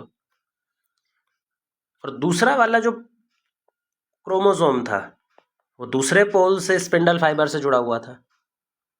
दोनों पोल से एक स्पिंडल फाइबर, दोनों क्रोमोसोम तो जुड़े नहीं थे, एक एक जुड़ा था, एक इधर जुड़ा था, एक इधर जुड़ा था, एक इधर जुड़ा था, एक इधर जुड़ा था। जब स्पिंडल फाइबर छोटे होंगे, यहाँ से यह छोटा होगा, तो ये जो होमोलोगस पेयर है या फिर जो बाइवेलेंट बना हुआ है, हर एक बाइवेलेंट का एक क्रोमोसोम इधर चला जाएगा और एक क्रोमोसोम इधर चला जाएगा। मतलब जो बाइवेलेंट में क्रोमोसोम्स हैं, होमोलोगस क्रोमोसोम, वो सेपरेट हो जाएंगे। सिर्फ जो होमोलोगस क्रोमोसोम है वो क्या हो जाएंगे, ये देखो यहाँ पे होमोलोगस क्रोमोसोम क्या हो रहे हैं, सेपरेट। लेकिन इसमें सेंट्रोमियर नहीं टूट रहा है। जो सिस्टर क्रोमेटिड्स हैं, ये देखो दो सिस्टर क्रोमेटिड्स यहाँ पर है, एक क्रोमोसोम की दो सिस्टर क्रोमेटिड्स एक जगह पर है, तो क्रोमोसोम आपस में सिर्फ सेपरेट हुए हैं, वो भी कौन से, होमोलोगस क्रोमोसोम। पर उनके पास जो सिस्टर क्रोमेटिड्स हैं, हर एक क्रोमोसोम के पास जो दो सिस्टर क्रोमेटिड्स हैं वो सेपरेट नहीं हो रही, वो साथ में ही जा रही हैं। ऐसा क्यों, क्योंकि अब की बार सेंट्रोमियर की स्प्लिटिंग नहीं हुई है। और सेंट्रोमियर स्प्लिट क्यों नहीं हुआ, क्योंकि सेंट्रोमियर दोनों पोल के से स्पिंडल फाइबर से नहीं जुड़ा था। एक सेंट्रोमियर एक पोलर स्पिंडल फाइबर से जुड़ा था और दूसरा सेंट्रोमियर दूसरे स्पिंडल फाइबर से जुड़ा था। जब खिंचता भी है तो सिर्फ क्रोमोसोम आपस में सेपरेट हो जाते हैं, होमोलोगस क्रोमोसोम, एक इधर चला जाता है और एक इधर चला जाता है। अच्छा, एनाफेज के अंदर जब हमने माइटोसिस पढ़ा था तो बताया था कि एनाफेज में जेनेटिक मटेरियल में चेंज आता है, क्योंकि सेंट्रोमियर वहां पे स्प्लिट हो रहा था। तो जब सेंट्रोमियर स्प्लिट होता है तो क्रोमोसोम का नंबर डबल होता है। पर यहां पर ध्यान से देखो, मेटाफेज के दौरान जो क्रोमोसोम जो हमारा सेल था उसका जेनेटिक कंटेंट कैसा था, 2n4c, क्योंकि इंटरफेज में ऐसा ही आया था। प्रोफेज में कुछ चेंज नहीं होता, मेटाफेज में भी कुछ चेंज नहीं होता। नेक्स्ट चेंज होना था एनाफेज में। लेकिन ध्यान से देखो, क्या यहाँ पे सेंट्रोमियर स्प्लिट हुआ है, नहीं। तो क्रोमोसोम अभी भी कितने हैं, 4, जैसे पहले थे मेटाफेज में उतने ही क्रोमोसोम अभी भी हैं। और डीएनए का अमाउंट तो एनाफेज में वैसे भी चेंज नहीं होता। एनाफेज में क्या चेंज होना था, डीएनए क्रोमोसोम का नंबर, लेकिन वो भी यहाँ पर चेंज नहीं हो रहा। तो यहाँ पर ना तो डीएनए का अमाउंट चेंज होगा, ना क्रोमोसोम का नंबर ही चेंज होगा, कुछ भी चेंज नहीं होने वाला इस वाले एनाफेज में, सब कुछ सेम रहेगा। खाली ये जो क्रोमोसोम है ये वाला इधर मूव कर रहा है और ये इधर मूव कर रहा है। मूव करते टाइम जो इसके पास में कितनी आर्म्स हैं, टोटल 4, एक आर्म ये है, एक आर्म ये, एक आर्म ये, एक आर्म ये। तो हर एक क्रोमोसोम के पास टोटल 4 आर्म प्रेजेंट है यहाँ पे, और इस तरह से अपोजिट पोल की तरफ मूवमेंट होता जा रहा है। अपोजिट पोल पे मूवमेंट होने के बाद चौथा फेज आता है जिसका नाम है टीलोफेज। जिसका नाम क्या है, टीलो फेज। अब टीलोफेज जैसा मेटाफेज में माइटोसिस में हुआ था, सेम वही होगा। टीलोफेज के दौरान जो क्रोमोसोम थे वो अपोजिट पोल पर पहुंच जाएंगे, और अपोजिट पोल पे पहुंचने के बाद इनके ऊपर में एक न्यूक्लियर मेम्ब्रेन डेवलप हो जाएगी। तो टीलोफेज के दौरान क्या होगा, ये सेल है,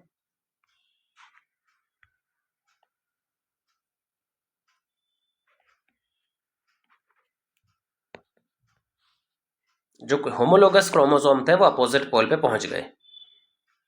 ये इधर पहुंच गए, ये इधर पहुंच गए, ये इधर पहुंच गए और ये इधर पहुंच गए।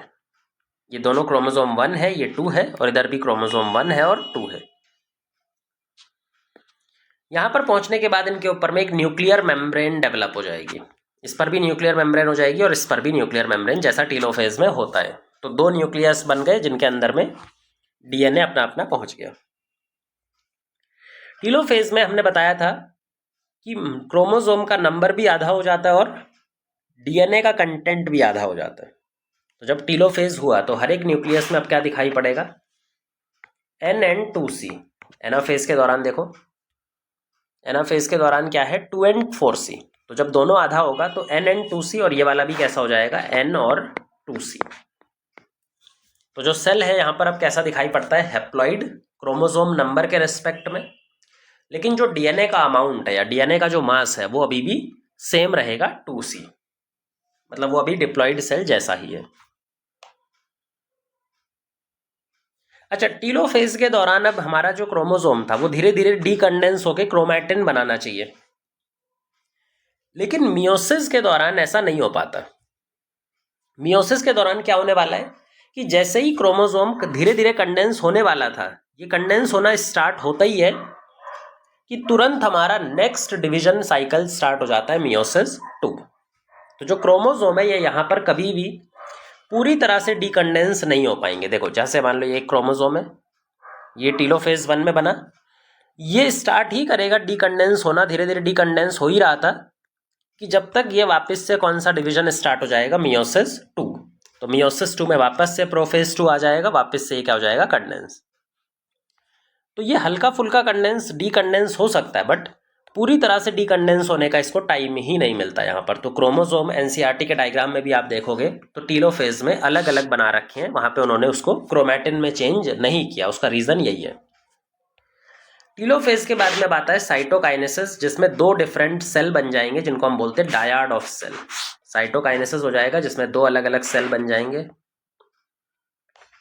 एक सेल ये है, दूसरा सेल ये है। इन दोनों के अंदर में जो डीएनए है या जेनेटिक मटेरियल है, क्रोमोसोम, वो अभी भी अलग अलग दिखाई दे रहा है, पूरी तरह से क्रोमैटिन में चेंज नहीं हो पाया है। ये भी नहीं चेंज हुआ है, ये भी नहीं चेंज हो पाया है। इस स्टेज को बोलते हैं डायड ऑफ सेल। एक सेल दो सेल में कन्वर्ट हो गया, डायड ऑफ सेल। और दोनों सेल की जो प्लॉइडी है वो N-N-2C। अब ये दोनों जो नए सेल बने हैं डायड ऑफ सेल में, ये मियोसिस 2 के अंदर एंटर करेंगे। लेकिन मियोसिस 2 के अंदर एंटर करने से पहले ये एक छोटा सा फेज होता है, जो हमने पहले भी बताया था कि मियोसिस 1 और मियोसिस 2 के बीच में एक बहुत ही माइन्यूट या इनसिग्निफिकेंट फेज होता है जिसका नाम है इंटरकाइनेसिस। तो ये दोनों सेल पहले एक छोटे से फेज में जाते हैं जिसका नाम है इंटरकाइनेसिस। इंटरकाइनेसिस के अंदर में कोई बहुत इंपॉर्टेंट काम नहीं होता, यहाँ पे कोई डीएनए में चेंज नहीं आता, डीएनए रेप्लिकेट नहीं करता, कुछ भी नहीं होता। सिर्फ एक काम होता है, सेंट्रोजोम का डुप्लीकेशन। भाई सेंट्रोजोम, अब दोबारा से अगर सेल डिवाइड करना है तो हमें दो सेंट्रोजोम चाहिए रहेंगे दोनों सेल में। तो सेंट्रोजोम डुप्लीकेट करता है जिसकी वजह से हमारा सेल कैसा बन जाता है, दो सेंट्रोजोम वाला। एक सेंट्रोजोम इधर और एक और सेंट्रोजोम यहाँ पे डेवलप कर जाएगा। और क्रोमोसोम तो इस तरह से प्रेजेंट है N-N-2C। इंटरकाइनेसिस खत्म होने के बाद में ये मेटाफेज मियोसिस 2 में एंटर करेगा। अब जो मियोसिस 2 है उसके बारे में बहुत ज़्यादा डिस्कस करने की ज़रूरत नहीं है, क्योंकि मियोसिस 2 100% मैच करता है माइटोसिस को। तो जो भी चीज़ें माइटोसिस के लिए पढ़ी थी वो सारी मियोसिस 2 के लिए भी एप्लीकेबल होंगी। तो हम थोड़ा बहुत बस ऊपर से ओवरव्यू लेते जाएंगे और आपको चीज़ें समझ में आती जाएंगी। अब स्टार्ट करते हैं मियोसिस 2। मियोसिस 2 में पहले कैरियोकाइनेसिस होगा, न्यूक्लियस डिवीजन। न्यूक्लियस डिवीजन में भी प्रोफेज 2, जो पहला फेज होता है कैरियोकाइनेसिस का, जिसका नाम है प्रोफेज 2। प्रोफेज 2 के दौरान जो क्रोमोसोम है वो वापस से कंडेंस हो जाएगा। प्रोफेज 2 के दौरान क्रोमोसोम क्या होगा, वापस से प्रॉपर क्रोमोसोम बना लेगा, इधर और इधर। ये क्रोमोसोम 1 है और ये क्रोमोसोम 2। क्रोमोसोम के कंडेंस होने के साथ जो न्यूक्लियर मेम्ब्रेन थी, न्यूक्लियोलस था, एंडोप्लाज्मिक रेटिकुलम, ये सब डिसइंटीग्रेट हो जाएगा, वापस से खत्म हो जाएगा। और जो सेंट्रोजोम थे वो अपोजिट पोल पे मूव करके स्पिंडल फाइबर निकालने लगेंगे। इस तरह से स्पिंडल फाइबर जनरेट करेंगे, जो स्पिंडल फाइबर क्रोमोसोम से जुड़ने वाले हैं आगे चल के। तो ये बन गया मियोटिक एपरेटस, ये इन्होंने मियोटिक एपरेटस बना दिया या फिर स्पिंडल एपरेटस बना दिया। ये सारा काम हो गया मियोसिस 2 में, प्रोफेज 2 में। प्रोफेज 2 के बाद में चलते हैं मेटाफेज 2। मेटाफेज 2, मेटाफेज 2 में भी सेम वही होता है जो माइटोसिस में हुआ था। स्पिंडल फाइबर जाकर के जुड़ जाएंगे सेंट्रोमियर से, और सारे के सारे जो क्रोमोसोम्स हैं उनको बीच में अलाइन कर देंगे, एक इक्वेटोरियल प्लेन में अलाइन कर देंगे, ये 1 और ये 2 बीच में अलाइन कर देंगे और इक्वेटोरियल प्लेन में अलाइन कर देंगे। क्यों अलाइन हो गए? क्योंकि जो स्पिंडल फाइबर्स हैं वो आकर यहाँ जुड़ गए। यहाँ देखो स्पिंडल फाइबर्स आकर यहाँ जुड़ गए।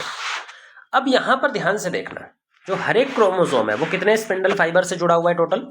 हर एक क्रोमोसोम यहाँ पर 2 स्पिंडल फाइबर से जुड़ा हुआ है अपोजिट पोल में। ये मेटाफेज 1 से अलग है, जहाँ पे हर एक क्रोमोसोम सिर्फ एक ही स्पिंडल फाइबर से जुड़ा हुआ था, एक पोल से। यहाँ पर इस वाले पोल से भी जुड़ा हुआ है, इस वाले पोल से भी, ये वाला इस वाले पोल से भी और इस वाले पोल से भी जुड़ा हुआ रहता है। जेनेटिक कंटेंट कितना? भी जेनेटिक कंटेंट में ना तो प्रोफेज 2 में चेंज आया, ना मेटाफेज 2 में चेंज आया, तो जेनेटिक कंटेंट अभी भी N और 2C ही दिखाई पड़ेगा। नेक्स्ट स्टेज पे चलते हैं, एनाफेज 2। यहाँ पे कुछ इंपॉर्टेंट चीज होगी, ये यहाँ पर ध्यान देने वाली बात है, बाकी तो ठीक है, ये सब तो चलता ही रहे। एनाफेज 2 जो है वहां पे स्पिंडल फाइबर छोटे होना स्टार्ट करते हैं। भाई स्पिंडल फाइबर अब की बार जो क्रोमोसोम है वो दोनों पोल से स्पिंडल फाइबर से जुड़ा हुआ है, ये वाले पोल से भी, ये वाले पोल से भी। जब ये छोटा होगा ये भी छोटा होगा, तो हमारे जो क्रोमेटिड्स हैं, सिस्टर क्रोमेटिड्स, वो अब की बार सेपरेट होंगे, क्योंकि यहाँ पर सेंट्रोमियर स्प्लिट होगा। एनाफेज 2 में सेंट्रोमियर स्प्लिट होता है, और सेंट्रोमियर के स्प्लिट होने की वजह से सिस्टर क्रोमेटिड्स भी अलग अलग होंगी।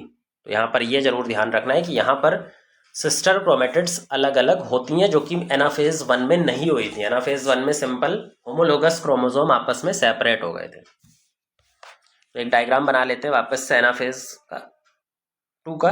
यहाँ पे स्पिंडल फाइबर, यहाँ पे स्पिंडल फाइबर,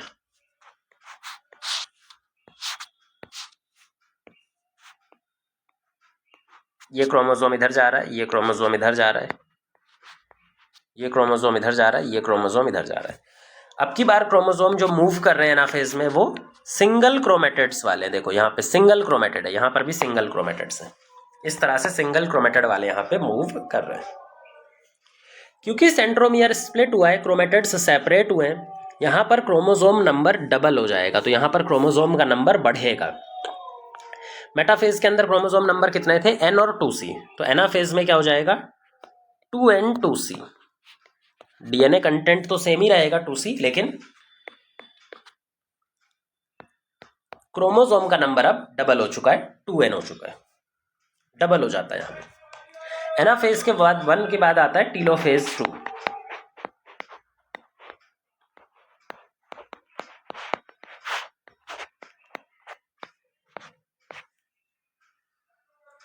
अब टीलोफेज 2 में क्या होगा? सिंपल, जो हमें माइटोसिस में पढ़ा है सेम वही होता है टीलोफेज 2 में।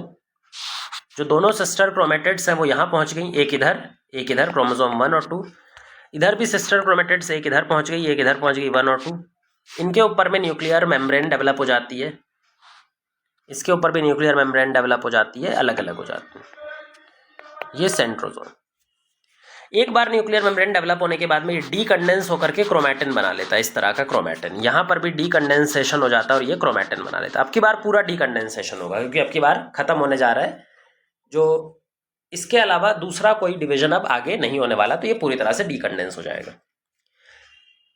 क्योंकि आधा आधा क्रोमोसोम यहाँ पर मूव किया है, तो क्रोमोसोम का नंबर कितना होगा? N और C, और इधर भी N और C। टीलोफेज में दोनों चीजें आधी हो जाती हैं। तो देखो यहाँ पे ये 2N 2C था, तो यहाँ पर क्रोमोसोम नंबर भी हाफ हो गया, 2N से N, और डीएनए का अमाउंट भी 2C से C में कन्वर्ट हो गया। तो टीलोफेज 2 में दोनों चीजें आधी हो गई। फिर लास्ट स्टेज में आता है साइटोकाइनेसिस, जहाँ पे ये सेल डिवाइड हो जाता है और डिवाइड होकर के 2 नए सेल बना देता है। NC।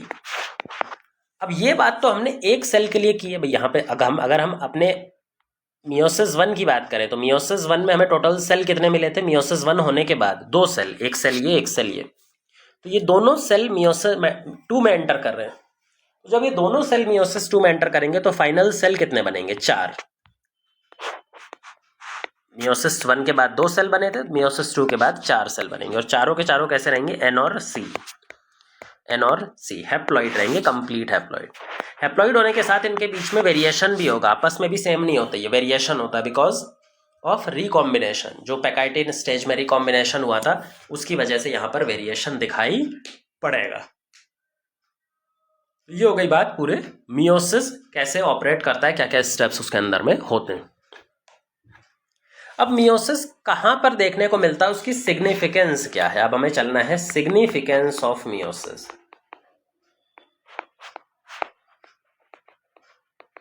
मियोसिस हर एक सेल में तो होता नहीं है, और होता है तो कहाँ पे होता है? मियोसिस जो होता है वो मियोसाइट्स में होता है।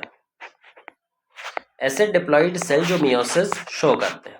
मियोसाइट आगे चल के क्या बनाता है उसके बेसिस पे 3 तरह के मियोसिस देखने को मिलते हैं। एक होता है गैमेटिक मियोसिस।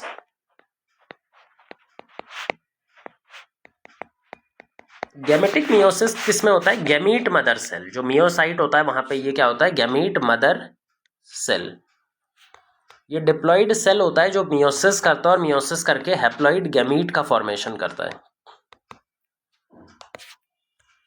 ये हो गया gametic meiosis. Gametic meiosis animals में देखने को मिलता है, हमारे अंदर देखने को मिलता है, एनिमल्स में देखने को मिलता है। दूसरा है स्पोरिक मियोसिस। स्पोरिक मियोसिस जहां पर प्लांट्स में ऑपरेट करता है, ये हमारा प्लांट्स में देखने को मिलता है। प्लांट्स के अंदर में जो मियोसिस होता है वो स्पोर मदर सेल में होता है, गैमीट मदर सेल में नहीं होता। वो स्पोर मदर सेल होती हैं कुछ, जो मियोसाइट को रिप्रेजेंट करती हैं, 2N होती हैं। ये स्पोर मदर सेल मियोसिस करती है और मियोसिस करके हैप्लॉइड स्पोर बनाती हैं। ये हैप्लॉइड स्पोर्स बनाती है। तो प्लांट में स्पोर बनाते टाइम मियोसिस होता है, गैमीट बनाते टाइम मियोसिस नहीं होता। गैमीट तो माइटोसिस से बनता है प्लांट में। जब स्पोर बनना होता है, सेक्सुअल स्पोर की पर्टिकुलरली बात करें, तो फिर हमारा मियोसिस वहां पर होता है। नेक्स्ट बात करते हैं जाइगोटिक मियोसिस। जाइगोटिक मियोसिस बहुत ही लोअर ऑर्गेनिजम्स में मिलते हैं जो सेक्सुअल रिप्रोडक्शन करते हैं, लोअर सेक्सुअली रिप्रोड्यूसिंग ऑर्गेनिजम्स, जैसे प्रोटोजोआ हो गया, इन सब में, फंजाई हो गया, वहां पर देखने को मिलता है। जाइगोटिक मियोसिस में क्या होता है कि जो अडल्ट फॉर्म होता है किसी ऑर्गेनिज्म का वो हैप्लॉइड होता है, ठीक है, नॉर्मल हैप्लॉइड रहता है।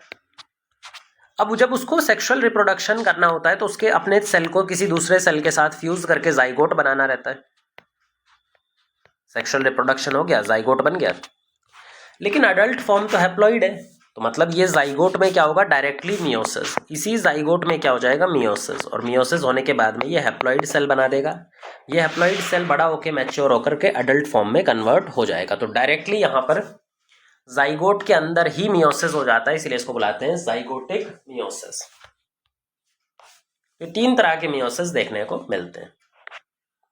अब बात करते हैं क्या सिग्निफिकेंस है, मियोसिस क्यों जरूरी है? भाई मियोसिस जरूरी है ताकि सेक्सुअली रिप्रोड्यूसिंग ऑर्गेनिज्म के अंदर जो क्रोमोसोम का नंबर है वो जनरेशन आफ्टर जनरेशन सेम रहे। कैसे सेम रहेगा? देखो, मान लो यहाँ पर पेरेंट्स हैं, ह्यूमंस की बात कर लेते हैं, 23 पेयर ऑफ क्रोमोसोम यहाँ पर है, 23 यहाँ पर है, मतलब 46 क्रोमोसोम टोटल इधर है, 46 क्रोमोसोम इधर है। जब ये गैमीट बनाएंगे तो गैमीट बनाएंगे मियोसिस के थ्रू। मियोसिस के थ्रू जब गैमीट बनाएंगे तो क्रोमोसोम कितने जाएंगे? 23 क्रोमोसोम। इधर 23 क्रोमोसोम, इधर भी 23 क्रोमोसोम। अगर ये माइटोसिस के थ्रू गैमीट बनाते तो कितने क्रोमोसोम जाते? 46, इधर भी 46, इधर भी 46। मतलब ये हैप्लॉइड है, ये भी हैप्लॉइड है। जब ये दोनों फर्टिलाइज करते हैं, फ्यूज करते हैं, फ्यूज करके जाइगोट बनाते हैं तो ये 2N हो जाता है, यानी वापस से 46 क्रोमोसोम रिस्टोर हो जाते हैं। पेरेंट्स में कितने क्रोमोसोम थे? 46। बच्चे में कितने क्रोमोसोम है? 46। तो अगर मियोसिस से गैमीट्स बन रहे हैं और मियोसिस में जब गैमीट्स में फर्टिलाइजेशन होता है तो क्रोमोसोम का नंबर वापस से जाइगोट में पेरेंटल सेल जितना हो जाता है, तो पेरेंट्स जितना क्रोमोसोम वापस कहाँ मिल जाता है हमें, बच्चे में। तो जनरेशन आफ्टर जनरेशन क्रोमोसोम का नंबर सेम रखने का काम होता है मियोसिस प्लस फर्टिलाइजेशन। लास्ट आता है वेरिएशन। जो मियोसिस है उसका एक बहुत इंपॉर्टेंट काम है वेरिएशन इंड्यूस करना, सेल के अंदर वेरिएशन लेकर के आना नेक्स्ट जनरेशन में। और ये जो वेरिएशन है ये क्यों ज़रूरी है, ताकि इवोल्यूशन हो पाए। वेरिएशन एक इवोल्यूशन फोर्स है जिसमें ऑर्गेनिज्म अपने आप को धीरे धीरे चेंज करता है और अपनी स्पीसीज कन्वर्ट कर देता है। तो ये इवोल्यूशनरी फोर्स की तरह भी मियोसिस काम करता है।